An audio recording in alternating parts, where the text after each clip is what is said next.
ইমরানকে পুলিশে নিছে, সবাই এটা জানেন, কিন্তু কেন যে নিছে এটা কেউ জানেন না। কিন্তু না জেনে অনেক মন্তব্য করতেছেন, অনেক খারাপ কথা বলতেছেন, বাজে বাজে কথা বলতেছেন। প্রিয়া নামে এক মেয়ে আমাদের সাথে ভিডিও করছিল, অনেকদিন হয়েছে, প্রায় 2 মাসের মতো। তো প্রিয়া আইসা বলতেছে ইমরানকে যে তোমার সাথে প্রিয়া যে মেয়েটা, ওর ভাইরাল হওয়ার খুব ইচ্ছা। তো ওই ভাবছে যে আমরা যেহেতু ভিডিও করি, আমাদের লগে ভিডিও করলে ওই হয়তো ভাইরাল হইব। তো ওই প্রিয়া হচ্ছে আমাদের সাথে অনেকদিন বলছে, এই 2 মাসের মতো ভিডিও করছে আমার হাজবেন্ডের সাথে। ভিডিও করার পরে তো আমি এই বিষয়টা মানে অন্য চোখে দেখি নাই। 3-4 দিনের মধ্যে আমি দেখতেছি যে প্রিয়া এত পরিমাণ কল দিতেছে আমার হাজবেন্ডকে, এত পরিমাণ কল, এত পরিমাণ মেসেজ। তারপর আমি ইমরানকে জিজ্ঞেস করি যে কি ব্যাপার, তোমাকে এত কল কেন দিবে প্রিয়া, এত কল এত মেসেজ কেন দেয়, কারণ কি দেওয়ার? ইমরান বলে কি ভিডিও করার জন্য নাকি কল দেয়। আর ইমরান আমাকে এটাও বলছে যে ওই মেয়ে আমার এত কল দেয় কিন্তু আমার বিরক্ত লাগে এই কারণে, আমার বউ বাচ্চা আছে, আমার ব্যবসা বাণিজ্য আছে, 10টা মোবাইলের দোকান আছে, এইগুলো আমি সারাদিন পাড়াই থাকি। তো ওই মেয়ে যখন ডিস্টার্ব করে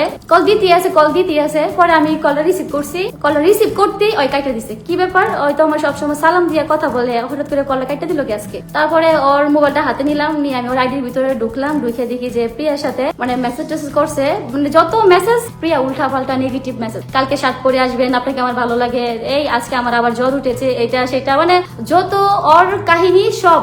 ওই কখন কি করতেছে, কখন খাইতেছে, কখন কই যাইতাছে, মানে কি বলবো, সব আইসা ইমরানকে বলে, ইমরানকে শেয়ার করে। কেন তুই কি বই না ইমরানের বউ, না ইমরানের বউ আমি? ইমরানের বউ হচ্ছে আমি, যদি কোনো কিছু শেয়ার করা লাগে আমি শেয়ার করব। তুই কে? একটা মেয়ে কখনোই কিন্তু স্বামীর ভাগ দিতে পারে না, এটা কিন্তু আমরা সব মেয়েরাই জানি, স্বামীর ভাগ দিতে পারে না। তো আমার কাছে এই বিষয়টা খুব মাইন্ডে লাগছে যে তুই একজন ভিডিও করো, তুই কেন বলবি যে তুমি ওই দিন শার্ট পরে আসো, এটা করো সেটা করো, কেন বলবি তুই? যদি ইমরানকে যদি ভালো না লাগে কোনো কাপড় চোপড়ে, এটা আমি বলবো যে তোমাকে ভালো লাগছে না, তুমি ওইটা করো। তো ওই মেয়ে যখন দেখতেছি যে কয়দিন ধরে একটা না কল দিতেছে, মেসেজ করতেছে, তো এগুলো আমার ভালো লাগতেছে না। তারপর আমি ওই মেয়ের, আমি 2 দিন আগে ওই মেয়ের কল দিছি, কল দিলে আমি বলছি যে ওই কল রিসিভ করে না। 4-5টা কল দেওয়ার পরে আমি কল দিছি, হোয়াটসঅ্যাপে কল দিছি 4-5টা, রিসিভ করছে না। তারপর আরেকটা কল দিছি, কলে রিসিভ করছে, আর ঘুমায় কথা বলতেছে, এমন উঙ্গায় কথা বলতেছে। তো বলছি যে শোনো, তুমি আমার সংসারে কেন হাত দিছো? আমার 5 বছরের একটা ছেলে আছে, আর আমার যে সংসারটা, আমি খুব কষ্ট করে সংসারটা এই পর্যন্ত নিছি, আমি যে সংসারটা এই পর্যন্ত আনছি, খুব কষ্টের একটা সংসার, আমার সাজানো গোছানো সংসার। একটা মেয়ে হয়ে কিভাবে একটা মেয়ের সংসার নষ্ট করে বলেন? কিভাবে পারে একটা মেয়ে? আমার সংসারের বিষয়টা একমাত্র আমি জানি কতটুকু কষ্ট আমি করছি। আমি গরিব মেয়ে, তাই কি হয়েছে? এই জন্য কি সবাই আমাকে কষ্ট দিবে বলেন?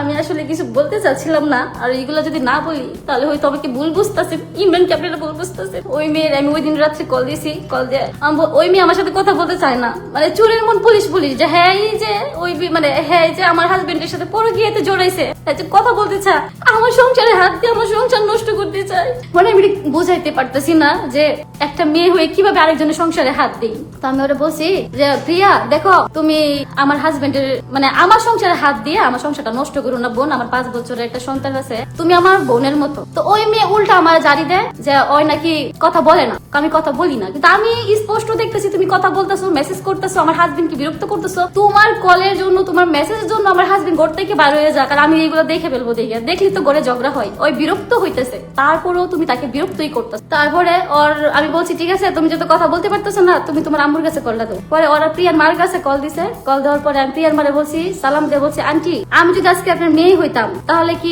এটা কখনো আমার সাথে করতে পারতেন? আমি বলছি যে আপনার মেয়ে আজকে 7-8 দিন ধরে আমার হাজবেন্ডের সাথে দেখতেছি যে একটা মানে ভালো একটা সম্পর্ক, মানে গভীর সম্পর্কের দিকে ওরা যাইতেছে, কথা বললাম, অনেক মেসেজ, অনেক কল, আমি এই মেসেঞ্জার চেক দিছি, হোয়াটসঅ্যাপ চেক দিছি, দেখি যে আমার হাজবেন্ডের থেকে প্রিয়ার মেসেজ বেশি। প্রিয়া যদি দেয় 10টা, আমার হাজবেন্ডের উত্তর দেয় 1টা বা 2টা। ও এত পরিমাণ মেসেজ করে, আরে বলার মতো না। তারপর আমি ওর মারে বুঝাই বলছিলাম যে দেখেন আন্টি, আমার সংসারটা নষ্ট করেন না, আপনার মেয়েকে আপনার সামলান, বলেন যে আপনার মেয়ে যেন আমার ইমরানকে যেন কল না দেয়। আমি তো আপনার মেয়ের মতো, প্রিয়া কিন্তু আমার মতোই, আপনি দেখছেন ভিডিওর মধ্যে আমরা কিন্তু একই বয়স, হয়তো কিছুদিনের বড় ছোট হম, এরকম যে আমি আপনার মেয়ের মতো, আপনার মেয়েরে আপনি সামলান, আপনার মেয়েরা বলেন ইমরানকে যেন কল না দেয়। তো বলছে যে কি তুমি আমার তুমি এই কথা কেমনে বললা, এত অপমান তুমি কেমনে করতে পারছো? আমার বলে আমি নাকি তার অপমান করতেছি, তার মেয়ের বিষয়টা সে হচ্ছে গার্জিয়ান, তার কাছে বিচার দিচ্ছি, এটা নাকি অপমান হয়েছে, বলে আমি নাকি অপমান করছি তার মেয়েরে। তারপরে ওর একটা ভাই আছে, ওই ভাইটা বাবা খায়, আমি বাবা কি আগে চিনি না, ট্যাবলেট কি বলে এগুলো নাকি খায়, ওই সাইকো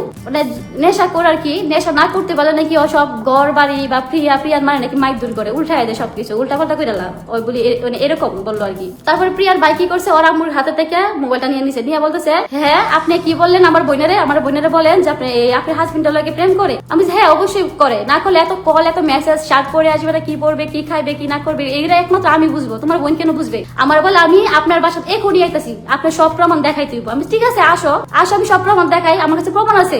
তারপরে এই প্রিয়া আর প্রিয়ার মা আইছে, কিন্তু প্রিয়ার বাইকে নিয়ে আসা নাই। প্রিয়ার মা আমাদের বাসায় আসছে, আসার পরে বলতেছে প্রিয়ার বাইকে তালা মেলা রাইখাইছি, নইলে অনেক ঝামেলা হয়ে যাইবো, তো এই জন্য তালা দিয়ে রাইখাইছি। দেখো মা দেখো সাবি রে, আমার সাবি দেখাইতেছে। পরে বলছি আন্টি দেখেন আপনার লগে আমার কোনো জ্ঞানজাম করার কোনো দরকার নাই, আমি শুধু আপনাকে এতটুকু বলতে চাচ্ছি যে আপনি প্রিয়ারে সাবধান করে দেন যাতে ইমরানের সাথে কথা না বলে। আমি ইমরানের সাথে কথা বললে আমি খুব কষ্ট পাই, কারণ আমি আপনার মেয়ের মতো।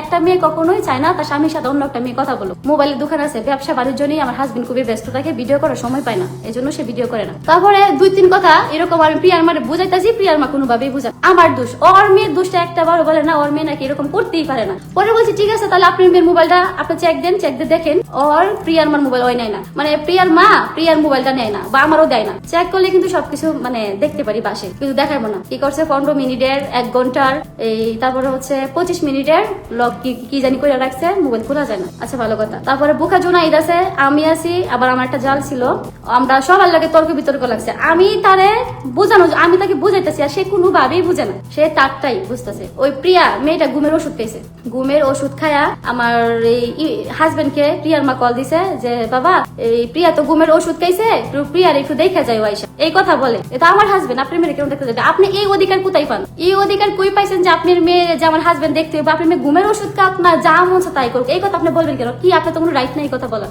আমার হাজবেন্ড হচ্ছে সরল সোজা মানুষ, হ্যাঁ হচ্ছে একজন কন্টেন্ট ক্রিয়েটর, তারে যেহেতু বলছে যে তার মেয়ে ঘুমের ওষুধ খাইছে, তার মেয়ে নাকি মৃত্যুর পথে গেছে গা, এই সেই এই কথা শুনে যে কেউ যাইবো। তারপরে হ্যাঁ দৌড়ায় গেছে, দৌড়ায় যাওয়ার পরে যা দেখে যে প্রিয়া ঘুমের ওষুধ খাইছে তো অসুস্থ। আবার এই বাসা আবার সিসি ক্যামেরা আছে, বাড়িওয়ালা সিসি ক্যামেরা আছে, সিসি ক্যামেরা ফুটেজ ওরা সুন্দর করে রাইখা দিছে। ওরা প্ল্যান করে সুন্দর করে সাজায় রাখছে যে আমার হাজবেন্ড কে ট্যাপে পাবে আর কি, এটা ফিটিং দেওয়ার চিন্তা ভাবনা করে রাখছে আগে থেকে, যে এমনি ফিটিং দিয়ে কিছু টাকা পয়সা খায়। তো ওরা কিন্তু টাকা পয়সা কিন্তু আগে থেকে খায়, ওরা এরকম কোয়ালিটির লোকে কিন্তু এটা আমরা বুঝতে পারি নাই, যারা মানুষদেরকে ভালো ব্যবহার করে মানুষদেরকে এমন ভাবে মানে ওরা ঠকায়, এটা বলার মতো না। ওরা মানুষদেরকে কি করে ভালো ব্যবহার করে ওদের বাসায় নিব, বাসায় নিয়ে ভিডিও করবো, ভিডিও করে আমাদের বাসায় যে একটা গোলমাল একটা ঝগড়াতে লাগছে। পরে আমি বলছি যে ঠিক আছে তুমি আজকের পর এর সমাধানে আসো, চিল্লাচিল্লি করলে কাম হইব না। আমাদের বাসা পুরো একবার মাথায় লইয়ে লাগছে, আর যত মানুষ আসিল সবাই একবার বাসা আমাদের দিকে তাকায় রয়েছে। এত চিল্লাচিল্লি মনে হয় একটা বাসা একটা মরা মন লইবা, চিল্লাইতো না মানুষ, এত চিল্লাইতে পারে। প্রিয়া এত চিল্লাইছিল না, কিন্তু প্রিয়ার মা প্রথম বেশি চিল্লাই হ্যাঁ নিজের মাথা ডুসায় ভাঙ্গালতাছে। দেখেন আমাদের ভিডিও আপলোড করা হয়েছে পেজে, নিজের মাথা নিজে ফ্লোরের মধ্যে ডুস দিয়া মাথা কপাল ভাঙ্গালাইতেছে, আর বলে আমরা নাকি প্রিয়ার যদি মানে মারা যায় বা প্রিয়ার মা যদি মারা যায় এতে নাকি ইমরান আমি জুনাই আমরা নাকি দায়ী থাকবো। কেন থাকবো বলেন? আমরা তো তোমাদেরকে কিছুই করি নাই, জাস্ট এতটুকু বলছি যে তুমি আমার হাজবেন্ডের সাথে কথা বলো না। এটা কি আমি তোমার মার কাছে বলতে পারি না? আমি কি ওই প্রিয়ার মার কাছে এই কথা বলতে পারি না? অবশ্যই বলতে পারি। এই কথা প্রিয়ার মা শুনে না শুন না, হ্যাঁ যা মন চা তাই আমার বাসার দিতে। আমার বাসা আমার চিল্লানি সাউন্ড কম, তার চিল্লানি লেগিয়া মানে বাসার ভিতর থাকতে পারতেছি। তারপরে আমি আমার হাজবেন্ডকে কল দিছি, বলছি যে এমন বাসায় ঘটনা করতেছে। প্রিয়ার মা এসে আসার পরে ও আবার আমার হুমকি দেয়, আমার নাকি চুল ছিঁড়া লাইব, আমার মানে তাপ্পর এমনি করে তাপ্পর নিয়ে আসে। আমি কেন বললাম, আমি কেন বাধা দিলাম তাদের যে এরকম তার মেয়ে সম্পর্ক করতেছে? তাদের হচ্ছে এক কথাই হচ্ছে তাদের অনেক টাকার প্রতি লোভ বেশি। দেখছে আমার হাজবেন্ডের 8-10টা মোবাইলের দোকান আছে, তারপর হচ্ছে সে একজন সেলিব্রিটি, আবার আমাদের একটু সয় সম্পত্তি আছে, এরই তাদের সহ্য হয়েছে না। আবার ওই মেয়ের একটা কথা বলতে ভুলে গেছি, এবার ওই মেয়ের 2টা বিয়ে হয়েছে। একটা প্রথম যে বিয়েটা হয়েছিল ওর হাজবেন্ড ছিল ডাকাই, ওরে গুলি করে মারা হয়েছে ডাকাইতে। তারপর আবার আরেকটা বিয়ে হয়েছে ওর মা মেয়ের কাজে হয়েছে এরকম মানুষের ফিটিং দিয়ে টাকা পয়সা নেয়, আর হচ্ছে বিয়ে পয়সা কাবিনের টাকা পয়সা নিয়ে ওরা মা মেয়ে চলে। কিন্তু এই বিষয়টা আমরা পরে বুঝতে পারছি, তোরা যে এরকমটা করে আমরা পরে বুঝতে পারছি।